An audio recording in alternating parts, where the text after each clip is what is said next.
સુરતથી વડોદરા તરફ જતી ખાનગી ટ્રાવેલ્સ બસને હાઈજેક કરી આંગળીયા લૂંટને અંજામ આપવાનો ખતરનાક પ્લાન પોલીસે ઊંધો વાળી નાખ્યો છે। અલગ અલગ રાજ્યના કુખ્યાત ગુનેગારો આ લૂંટને અંજામ આપે પહેલાં જ પોલીસે આરોપીઓને ઝડપી વધુ તપાસ હાથ ધરી છે। આ મામલે પોલીસે દેશના કુખ્યાત લૂંટારા જેમ્સ ઉપરાંત એક્સ આર્મી મેન અને બાદમાં મધ્યપ્રદેશ જેલના સિપાહી સહિત 6 લોકોને દબોચી લીધા છે।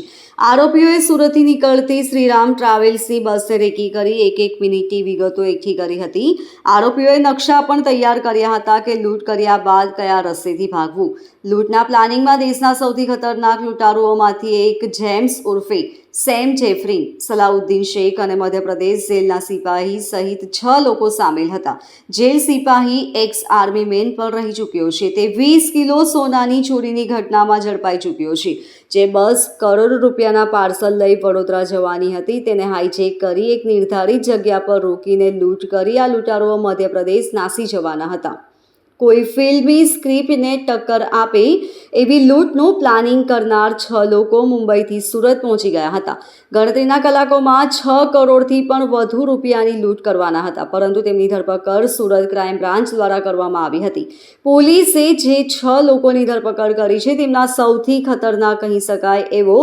જેમ્સ ગિગોરી પણ સામેલ છે, જેના ઉપર 20 જેટલા ગુનાઓ દાખલ છે, પરંતુ 14 જેટલા ગુનાઓ માટે તે વોન્ટેડ છે। દક્ષિણ ભારતના બેંગલુરુ, વિજયવાડા, નલોર, કર્ણાટક, ભવાનીપુરમ, વિજયનગર જેવા શહેરોમાં તેણે લૂંટ અને અન્ય અપરાધિક ઘટનાઓને અંજામ આપ્યા છે। પોતાના અન્ય સાથીઓ સાથે મળીને છેલ્લા 1.5 મહિનાથી તે સુરતમાં લૂંટ કરવાનો પ્લાનિંગ બનાવી રહ્યો હતો। એવું પ્લાનિંગ કે જેના અંદર એક મિનિટમાં શું કરવાનું છે તેની તમામ વિગતો હતી। મુંબઈથી સુરત, સુરતથી મધ્યપ્રદેશ સુધીના નકશાઓ તેણે બનાવ્યા હતા। તમામ રૂટ અંગેની માહિતી પણ ઇન્ટરનેટ પરથી મેળવી લીધી હતી। આ લૂંટારુઓના ટાર્ગેટ પર શ્રીરામ ટ્રાવેલ્સની બસ હતી, કારણ કે આ બસમાંથી આંગળીયા પેઢીના પાર્સલ અને હીરાના પાર્સલ જાય છે। એક જ લૂંટમાં કરોડો રૂપિયા મેળવવાના ઈરાદે તેમણે આ કાવતરું રચ્યું હતું। બસમાં બેસવા માટે ટિકિટની ખરીદી કરવા સુધીનું પ્લાનિંગ કરવામાં આવ્યું હતું। બસ જ્યારે સુરતથી વડોદરા તરફ જાય ત્યારે સુમસામ રસ્તે આ બસ રોકીને એમાં બેસેલા લોકોને હથિયાર બતાવીને ડરાવી ધમકાવી લૂંટ કરવાનું પ્લાનિંગ બનાવાયું હતું। બસને હાઈજેક કરીને આ 6 લોકોએ લૂંટનું પ્લાનિંગ ખૂબ જ સારી રીતે બનાવ્યું હતું, પરંતુ તેઓ પોલીસના હાથે ઝડપાઈ ગયા હતા। આ આંતરરાજ્યીય ગેંગનો માથાભારે ગુનેગાર જેમ્સ ઉર્ફે સેમ જેફરીન ગિગોરી અલમેડાએ મકોકા કેસમાં તલોજા જેલમાં જેલવાસ દરમિયાન મધ્યપ્રદેશના ગ્વાલિયરના નિવાસી અને હાલ શિવપુર જેલમાં કોન્સ્ટેબલ તરીકે ફરજ બજાવતા રાજેશ પરમાર સાથે મિત્રતા કરી હતી। પરમાર પહેલા એક 20 કિલો સોનાની ચોરીના કેસમાં જેલવાસ ભોગવી ચૂક્યો છે। એક્સ આર્મી મેન રહી ચૂક્યો છે। ત્યાર પછી સિક્યુરિટી મેન તરીકે નોકરી કરતો હતો, ત્યારબાદ જેલમાં સિપાહી તરીકે નોકરી કરવા લાગ્યો હતો।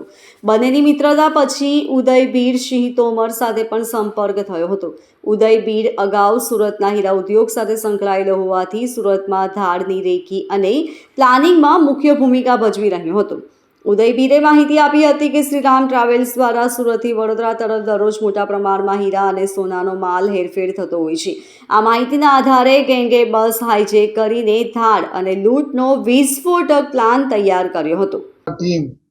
आमा डीसीपी भावेश रोजियाના નેતૃત્વમાં पीआई गोस्वामी, जयंत झाला और पीके सोड़ा और एनी पीएसआई दुबे और इनके पूरी टीम ना हमारा जो खास કરીને हमारा કોન્સ્ટેબલ સ્ટાફના તરફથી એવી અમને એક બાતમી મળી હતી કે એક ગેંગ જો છેલ્લા ઘણા સમયથી અહીંયા એક્ટિવ થઈ છે, જો બહારથી આવીને જો મધ્યપ્રદેશ અને મુંબઈથી આવીને બધા લોકો હાર્ડકોર ક્રિમિનલ છે અને સુરત શહેરના બાજુમાં સુરત ગ્રામ, નવસારી, ભરૂચ, વડોદરા આ બધા વિસ્તારમાં આ લોકો રેકી કરી રહ્યા છે આંગળીયામાં કોઈ મોટી લૂંટ કરવા માટે,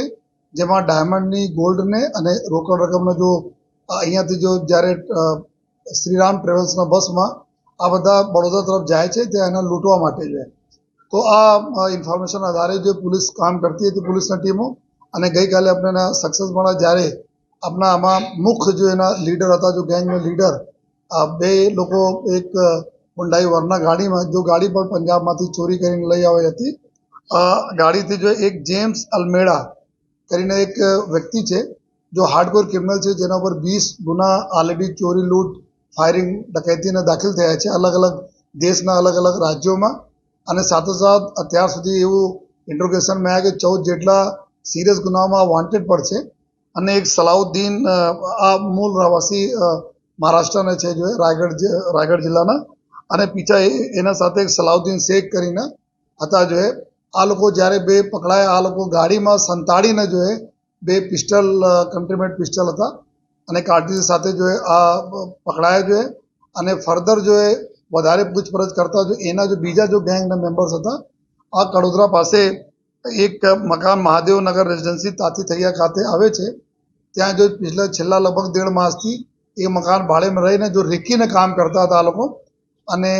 આ લોકો ત્યાંથી 4 લોકો પકડાયા જેના પાસેથી 2 વેપન ત્યાંથી મળ્યા એક પિસ્ટલ અને એક .315 બોરના દેશી તમંચો અને કુલ જેટલા આ બંને મળ્યા કુલ 40 જેટલા કાર્ટ્રીજો અમને મળ્યા જોઈએ અને પછી એના પાસે નકશા મેપ મોબાઈલમાં રેકોર્ડિંગ રૂટ પર અવર જવર કઈ રીતે કરીએ અહીંયા શ્રીરામ ટ્રેવલના બસ કેટલા વાગે ઉપડે છે કેવી રીતે ક્યાં ક્યાં પહોંચે છે અંકલેશ્વર ભરૂચ કેટલા ટાઈમ લાગે બડોદરા કેટલા લાગે એક્ઝિટ રૂટ ક્યાં છે અગર અમે નીકળીએ તો કેવી રીતે અમને દાહોદ છોટાઉદેપુર થઈને જો અમે સીધે દાહોદ થઈને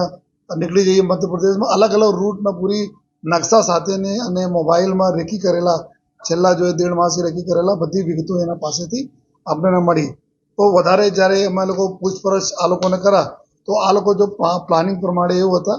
કે જો મૈદરપુરા પાસેથી શ્રીરામ ટ્રેવલ્સમાં આંગડિયાના લોકો જો 5-6 આંગડિયા ત્યાંથી ડાયમંડ અને ગોલ્ડ વગેરે લઈને જાય છે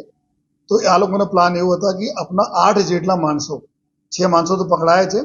8 બીજા માણસો બી લઈ આવવાના હતા 8 જેટલા માણસો આ જ બસમાં ટિકિટ લઈને વેપન સાથે બેસી જાય અને રસ્તેમાં જ્યાં એના રેકી પ્રમાણે ક્યાંથી એક્ઝિટ રૂટ જ્યાં લોકો ફોલો પ્લાનિંગમાં કરેલા છે ત્યાંથી લૂંટ કરીને જો વેપનના જરૂરત પડે તો ઉપયોગ બી કરીને અને પાછળ એના ગાડીઓ પર બસને પાછળ ગાડીઓ રહે લૂંટ કરીને તાત્કાલિક એના ગાડીઓમાં બેસીને ત્યાંથી નીકળી જવાય આ પ્રકારના આ લોકોના પ્લાનિંગ હતી તેના જો ફર્ધર બીજા જો આરોપી જો આવવાના હતા એના બારેમાં બી પોલીસના કામગીરી ચાલુ છે અત્યારે એના બી પકડવાના તો જો 6 આરોપીઓનો જો વિગત છે એક જેમ્સ ઉર્ફે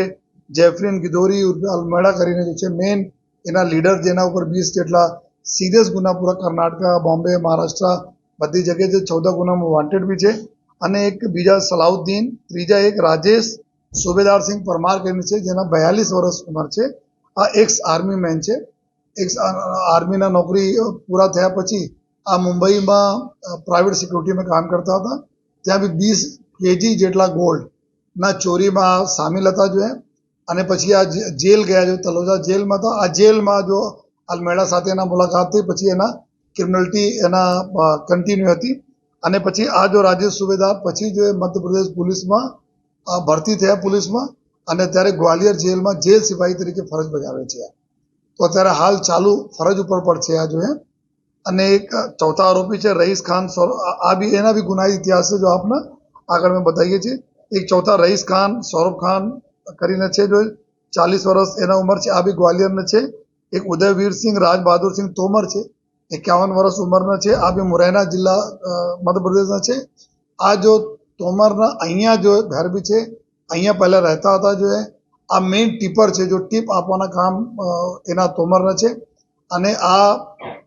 મુરૈનામાં બી એના છોટા બહુ ડાયમંડના કામ છે એના બધા વિગતો એને ખબર છે કે કઈ રીતે ડાયમંડમાં મુવમેન્ટ થાય છે ડાયમંડ કઈ રીતે ડાયમંડ એના અવર જવર થાય છે તો આ ટીપ આપવાના કામ જો ઉદયવીરસિંહના હતા અને એક વિજય લાલતા મેન બંસી કરીને જો છઠ્ઠા આરોપી છે તો એના પાસે જો અમે લોકોને ટોટલ રિકવરી થઈ છે આમાં 3 પિસ્ટલ 1.315 બોરના જો તમંચો કુલ 4 વેપન ચોરીને એક હોન્ડાઈ વરના પંજાબમાંથી રેનબો છરા હતા જો અને એના પાસે જો બાકી વાઈફાઈ ડોંગલ્સ બી 3 એના પાસે મળ્યા અને સ્પ્રે જો મિર્ચાના સ્પ્રે એના પાસેથી 2 બોટલ સ્પ્રે મળી છે જો और बाकी जो है ना इलेक्ट्रिक वजन काटा बुखानी मास्क वगैरह જેટલા બી ખોટા જો રાજેશ પરમાર ને પોલીસના આઈ કાર્ડ વગેરે અને મેપ વગેરે બધા આ લોકો પાસેથી આપણને મળેલા છે અને એમાં જો ગુનાઓની અગર અમે વાત કરીએ જો તો ટોટલ જો ગુના દાખલ થયેલા છે કે જે રીતે મેં બતાવ્યા કે જેમ્સના ઉપર 20 જેમ્સ અલમેડી ઉપર 20 ગુના 14 વોન્ટેડ ઉદયવીરસિંહ ઉપર જો 3 જો રાજબહાદુરસિંહ તોમર જો મેન ટીપર છે 3 ગુના દાખલ થયેલા છે જે બધા ગુના આપણા સુરત શહેરના છે જેમાં 2004 લઈને 2021 તકના ગુનાઓ છે આર્મ્સ એક્ટ વગેરેના અને રાજેશ સુબેદારસિંહ ઉપર જો 20 કેજી ગોલ્ડ ચોરીના ગુના અને રઈસ ખાન સૌરભ ખાન જો છે જેના જુલુપુર રાજસ્થાન એના ઉપર જો ચોરીના ગુનાઓમાં સામેલ છે અને અત્યારે હાલ આ જો ગ્વાલિયરમાં પોલીસ અને આર્મીના ભરતી માટે જો કોચિંગના કામ કરાવે છે આ વ્યક્તિ જો અને સલાઉદ્દીન જો છે એના ઉપર લગભગ 5 ગુના સુરત અને કર્ણાટકમાં દાખલ થયેલા છે અને જો આ બંસી છે બંસી ઉપર અત્યાર સુધી અમે એ લોકો જો ચેક કરીએ છીએ કોઈ ગુનાહિત પ્રવૃત્તિમાં અત્યાર સુધી જણાઈ આવેલ નથી પરંતુ આ બધી bureau report LK star news Surat.